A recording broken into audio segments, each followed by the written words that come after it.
नमस्कार। श्रीमद्वाल्मीकि रामायणे बालकांडे सप्ततितमः सर्गः। ततः प्रभाते जनक कृतकर्मा महर्षिभिः उवाच वाक्यं वाक्यज्ञः शतानंदं पुरोहितम्।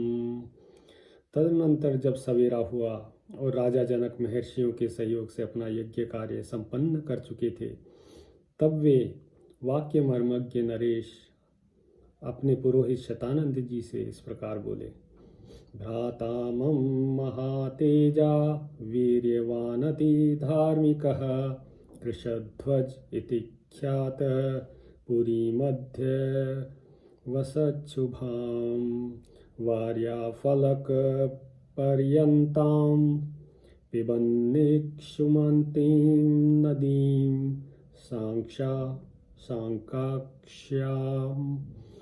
पुण्यसंकाशां विमानमिव पुष्पकम्।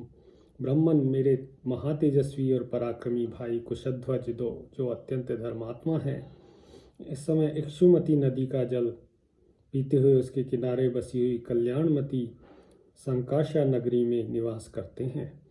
उनके चारों ओर के परकोटों की रक्षा के लिए शत्रुओं के निवारण में समर्थ बड़े बड़े यंत्र लगाए गए हैं। वह पूरी पुष्पक विमान के समान विस्तृत तथा पुण्य से उपलब्ध होने वाले स्वर्गलोक के सदृश सुंदर है। तमहं द्रष्टुमिच्छामि यज्ञगोप्ता स मे मतः प्रीतिं सोऽपि महातेजा इमां भोक्ता मया सह। वहाँ रहने वाले अपने भाई को शुभ अवसर पर मैं यहाँ उपस्थित देखना चाहता हूँ, क्योंकि मेरी दृष्टि में वे मेरे इस यज्ञ के संरक्षक हैं।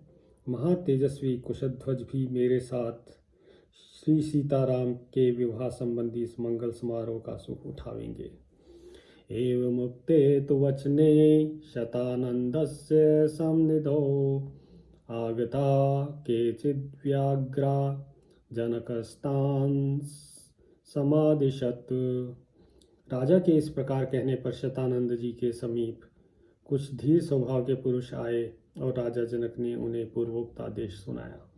शासनात् तु नरेन्द्रस्य प्रययो शीघ्रवाजिभिः समानेतुं नरव्याघ्रं विष्णुमिन्द्राज्ञया यथा। राजा की आज्ञा से वे दूत तेज चलने वाले घोड़ों पर सवार हो पुरुष सिंह कुशध्वज को बुला लाने के लिए चल दिए, मानो इंद्र की आज्ञा से उनके दूत भगवान विष्णु को बुलाने जा रहे हों। संकाश्यां ते समागम्य ददृशुश्च कुशध्वजं न्यवेदयन् यथावृत्तं जनकस्य च चिंतितम्। संकाशा में पहुंचकर उन्होंने कुशध्वज से भेंट की और मिथिला का यथार्थ समाचार एवं जनक का अभिप्राय भी निवेदन किया। तद्वृत्तं नृपतिः श्रुत्वा दूतश्रेष्ठैर्महाजवः आज्ञया तु नरेन्द्रस्य आजगाम कुशध्वजः। उन महावेगशाली श्रेष्ठ दूतों के मुख से मिथिला का सारा वृत्तांत सुनकर राजा कुशध्वज महाराजा जनक की आज्ञा के अनुसार मिथिला में आए। स ददर्श महात्मानं जनकं धर्मवत्सलं सोऽभिवाद्य शतानन्दं जनकं चातिधार्मिकं राजार्हं परमं दिव्यमासनं सोऽध्यरोहत। वहाँ उन्होंने धर्मवत्सल महात्मा जनक का दर्शन किया। फिर शतानंद जी तथा अत्यंत धार्मिक जनक को प्रणाम करके वे राजा के योग्य परम दिव्य सिंहासन पर विराजमान हुए। उपविष्टा भूवुभौ तौ तु भ्रातराव मितद्युति प्रेषयामास चतुर्वीरौ मंत्रिश्रेष्ठं सुदामनं गच्छ मंत्रिपते शीघ्रमिक्ष्वाकुं मितप्रभम् आत्मजय स दुर्धर्ष मानयस्व स्वमंत्रिणम्। सिंहासन पर बैठे हुए उन दोनों अमित तेजस्वी वीर बंधुओं ने मंत्रिप्रवर सुदामन को भेजा और कहा, मंत्रिवर, आप शीघ्र ही अमित तेजस्वी इक्ष्वाकु कुलभूषण महाराज दशरथ के पास जाइए और पुत्रों तथा मंत्रियों सहित उन दुर्जय नरेश को यहाँ बुला लाइए। औपकार्यां स गत्वा तु रघूणां कुलवर्धनं ददर्श शिरसा चैनभिवाद्येदं ब्रवीत्। आज्ञा पाकर मंत्री सुदामन महाराज दशरथ के खेमे में जाकर रघुकुल की कीर्ति बढ़ाने वाले उन नरेश से मिले और मस्तक झुकाकर उन्हें प्रणाम करने के पश्चात इस प्रकार बोले, अयोध्याधिपते वीर वैदेहो मिथिलाधिपः स त्वां द्रष्टुं यवसितः सोपाध्याय पुरोहितं। वीर अयोध्या नरेश, मिथिलापति विदेहराज जनक इस समय उपाध्यक्ष और पुरोहित सहित आपका दर्शन करना चाहते हैं। मंत्री श्रेष्ठ वचः श्रुत्वा राजा सर्षि गणस्तदा सबंधुर्गमत् तत्र जनको यत्र वर्तते। मंत्रीवर सुदामन की बात सुनकर राजा दशरथ ऋषियों और बंधु बांधवों के साथ उस स्थान पर गए जहां राजा जनक विद्यमान थे। राजा च मंत्री सहितः सोपाध्यायः सबान्धवः वाक्यं वाक्यविदां श्रेष्ठो वैदेहम् इदं ब्रवीत्। मंत्री, उपाध्याय और भाई बंधुओं सहित राजा दशरथ, जो बोलने की कला जानने वाले विद्वानों में श्रेष्ठ थे, विदेहराज जनक से इस प्रकार बोले, विदितं ते महाराज इक्ष्वाकुकुल दैवतं वक्ता सर्वेषु कृत्येषु वसिष्ठो भगवान ऋषि। महाराज, आपको तो विदित ही होगा कि इक्ष्वाकुकुल के देवता ये महर्षि वशिष्ठ जी हैं। हमारे यहाँ सभी कार्यों में ये वशिष्ठ मुनि ही कर्तव्य का उपदेश करते हैं और इन्हीं की आज्ञा का पालन किया जाता है। विश्वामित्राभ्यनुज्ञातः स सर्वैर्महर्षिभिः एष वक्ष्यति धर्मात्मा वसिष्ठो मे यथाक्रमम्। यदि संपूर्ण महर्षियों सहित विश्वामित्र की आज्ञा हो तो ये धर्मात्मा वशिष्ठ ही पहले मेरी कुल परंपरा का क्रमशः परिचय देंगे। तूष्णीं भूते दशरथे वसिष्ठो भगवान ऋषिः उवाच वाक्यं वाक्यज्ञो वैदेहं सपुरोदसं। यूँ कहकर जब राजा दशरथ चुप हो गए तब वाक्यवेत्ता भगवान वशिष्ठ मुनि पुरोहित सहित विदेहराज से इस प्रकार बोले, अव्यक्त प्रभवो ब्रह्मा शाश्वतो नित्य अव्ययः तस्मान्मरीचिः संजज्ञे मरीचिः कश्यपः सुतः विवस्वान् कश्यपाजज्ञे मुनुर्वैवस्वतः स्मृतः। ब्रह्मा जी की उत्पत्ति का कारण अव्यक्त है, वे स्वयंभू हैं, नित्य शाश्वत और अविनाशी हैं। उनसे मरीचि की उत्पत्ति हुई। मरीचि के पुत्र कश्यप हैं। कश्यप से विवस्वान का और विवस्वान से वैवस्वत मनु का जन्म हुआ। मनु प्रजापति पूर्वमिक्ष्वाकुश्च मनोसुतः तमिक्ष्वाकुमयोध्यायां राजानं विधिपूर्वकं। मनु पहले प्रजापति थे, उनसे इक्ष्वाकु नामक पुत्र हुआ। उन इक्ष्वाकु को ही आप अयोध्या के प्रथम राजा समझें। इक्ष्वाकोस्तु सुतः श्रीराम श्रीमान कुक्षिरित्येव विश्रुतः कुक्षिरथात्मजः श्रीमान विकुक्षिरुदपद्यत। इक्ष्वाकु के पुत्र का नाम कुक्षी था। वे बड़े तेजस्वी थे। कुक्षी से विकुक्षी नाम का कांतिमान पुत्र का जन्म हुआ। विकुक्षेस्तु महातेजा बाणः पुत्रः प्रतापवान बाणस्य तु महातेजा अनरण्यः प्रतापवान। विकुक्षी के पुत्र महातेजस्वी और प्रतापी बाण हुए। बाण के पुत्र का नाम अनरण्य था। वे भी बड़े तेजस्वी और प्रतापी थे। अनरण्यात पृथुर्जज्ञे त्रिशंकुस्तु पथ पृथोरपि त्रिशंकोर्भवत्पुत्रो धुंधुमारो महायशः। अनरण्य से पृथु और पृथु से त्रिशंकु का जन्म हुआ। त्रिशंकु के पुत्र महायशस्वी धुंधुमार थे। धुंधुमारान् महातेजा युवनाश्वो महारथः युवनाश्वसुतश्चा सीन्मान् धाता पृथ्वीपतिः। धुंधुमार से महातेजस्वी महारथी युवनाश्व का जन्म हुआ। युवनाश्व के पुत्र मंधाता हुए जो समस्त भूमंडल के स्वामी थे। मान्धातुस्तु सुतः श्रीमान् सुसन्धिरुत्पद्यत सुसन्धेरपि पुत्रौ द्वौ ध्रुवसन्धिः प्रसेनजित्। मान्धाता से सुसंधि नामक कांतिमान पुत्र का जन्म हुआ। सुसंधि के भी दो पुत्र हुए, ध्रुव संधि और प्रसेनजित। यशस्वी ध्रुव संधेस्तु भरतो नाम नामतः भरतात्तु महातेजा असितो नाम जायत।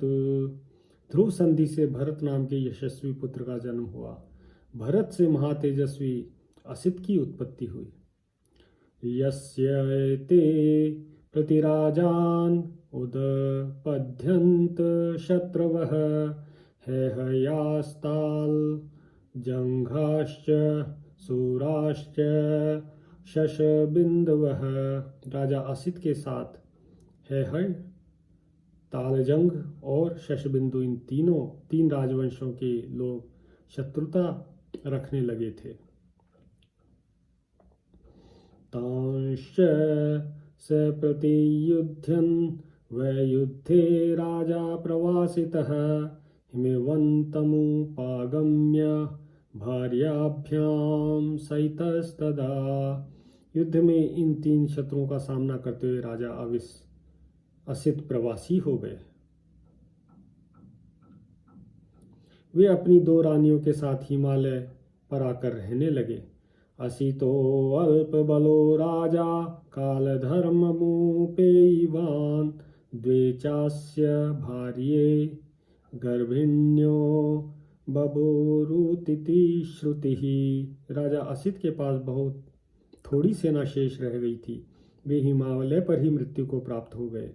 उस समय उनकी दोनों रानियां गर्भवती थी, ऐसा सुना गया है। एका गर्भ विनाशार्थम सपत्न्यै सगरम ददो। उनमें से एक रानी ने अपने सौत का गर्भ नष्ट करने के लिए उसे विषयुक्त भोजन दे दिया। ततः शैलवरे रम्ये बभूवाभिरतो मुनिः भार्गवश्च वनो नाम हिमवन्तमुपाश्रितः। तत्र चैका महाभागा भार्गवं देववर्चसं ववन्दे पद्मपत्राक्षी काङ्क्षन्ति सुतमुत्तमं त्रमशीं साभ्युपागम्य कालिंदी चाभ्यवादयत्। उस समय उस रमणीय एवं श्रेष्ठ पर्वत पर भृगुकुल में उत्पन्न हुए महामुनि च्यवन तपस्या में लगे हुए थे। हिमालय पर ही उनका आश्रम था। उन दोनों रानियों में से एक, जिसे जहर दिया गया था, कालिंदी नाम से प्रसिद्ध थी। विकसित कमल दल के समान नेत्रों वाली महाभागा कालिंदी उत्तम पुत्र पाने की इच्छा रखती थी। उसने देवतुल्य तेजस्वी भृगुनंदन च्यवन के पास जाकर उनको प्रणाम किया। स तामभ्यवदद्विप्रः पुत्रेप्सुं पुत्रजन्मनि तव कुक्षौ महाभागे सुपुत्रः सुमहाबलः महावीर्यो महातेजा अचिरात् संजनिष्यति गरेण सहित श्रीमान मां शुचः कमलेक्षणे। उस समय ब्रह्मर्षि च्यवन ने पुत्र की अभिलाषा रखने वाली कालिंदी से पुत्र जन्म के विषय में कहा, महाभागे, तुम्हारे उदर में एक महान बलवान, महातेजस्वी और महापराक्रमी उत्तम पुत्र है। वह कांतिमान बालक थोड़े ही दिनों में गर यानी जहर के साथ उत्पन्न होगा। अतः कमल लोचने, तुम पुत्र के लिए चिंता ना करो। च्यवनं च नमस्कृत्य राजपुत्री पतिव्रता पत्या विरहिता तस्मात् पुत्रं देवी व्यजायत। वह विधवा राजकुमारी कालिंदी बड़ी प्रतिव्रत थी। महर्षि च्यवन को नमस्कार करके वह देवी अपने आश्रम लौट आई। फिर समय आने पर उसने एक पुत्र को जन्म दिया। सपत्न्या तो गरस्तस्यै दत्तो गर्भ जिघांसया सतेन गरेणैव संजातः सगरो अभवत्। दूसरी रानी ने उसके गर्भ को नष्ट कर देने के लिए जो विष दिया था, उसके कारण ही उत्पन्न होने के कारण वह राजकुमार सगर के नाम से विख्यात हुआ। सगरस्या समंजस्तु असमंजादथांशुमान दिलीपों अंशुमतः पुत्रो दिलीपस्य भगीरथः। सगर के पुत्र असमंज और असमंज के पुत्र अंशुमान हुए। अंशुमान के पुत्र दिलीप और दिलीप के पुत्र भगीरथ हुए। भगीरथात् ककुत्स्थश्च ककुत्स्थाच्च रघुस्तथा रघोस्तु पुत्रस्तेजस्वी प्रवृद्धः पुरुषादकः। भगीरथ से कुकुत्स्थ और कुकुत्स्थ से रघु का जन्म हुआ। रघु के तेजस्वी पुत्र प्रबुद्ध हुए जो शाप से राक्षस हो गए। कल्माशपादो अप्यभवत् तस्माज्जातस्तु शंखणः सुदर्शनः शंखणस्य अग्निवर्णः सुदर्शनात्। वे ही कल्माशपाद नाम से प्रसिद्ध हुए थे। उनसे शंखण नामक पुत्र का जन्म हुआ और शंखण के पुत्र सुदर्शन और सुदर्शन के पुत्र अग्निवर्ण हुए। शीघ्रगस्त्वाग्निवर्णस्य शीघ्रगस्य मरुसुतः मरुः पशुश्रुकस्त्वासीदम्बरीशः प्रशुश्रुकात्। अग्निवर्ण के शीघ्रग और शीघ्रग के पुत्र मरु थे। मरु से पशुश्रुक और पशुश्रुक से अम्बरीश की उत्पत्ति हुई।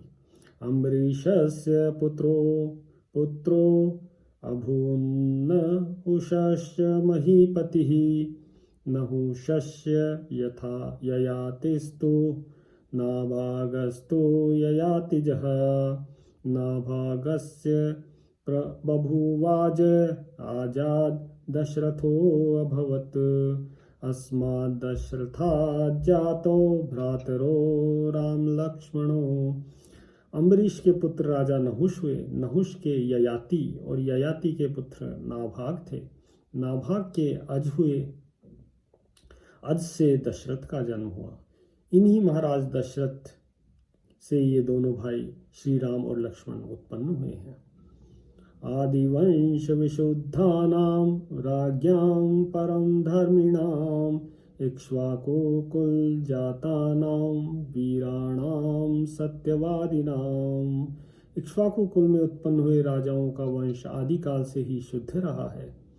ये सब के सब परम धर्मात्मा, वीर और सत्यवादी होते आए हैं। राम लक्ष्मणयोरर्थे त्वत्सुते वर्ये नृपो सदृशाभ्यां नरश्रेष्ठ सदृशे दातुम् अर्हसि। नरश्रेष्ठ नरेश्वर, इसी इक्ष्वाकु कुल में उत्पन्न हुए श्री राम और लक्ष्मण के लिए मैं आपकी दो कन्याओं का वर्ण करता हूँ। ये आपकी कन्याओं के योग्य हैं और आपकी कन्याएं इनके योग्य, अतः आप इन्हें कन्या दान करें।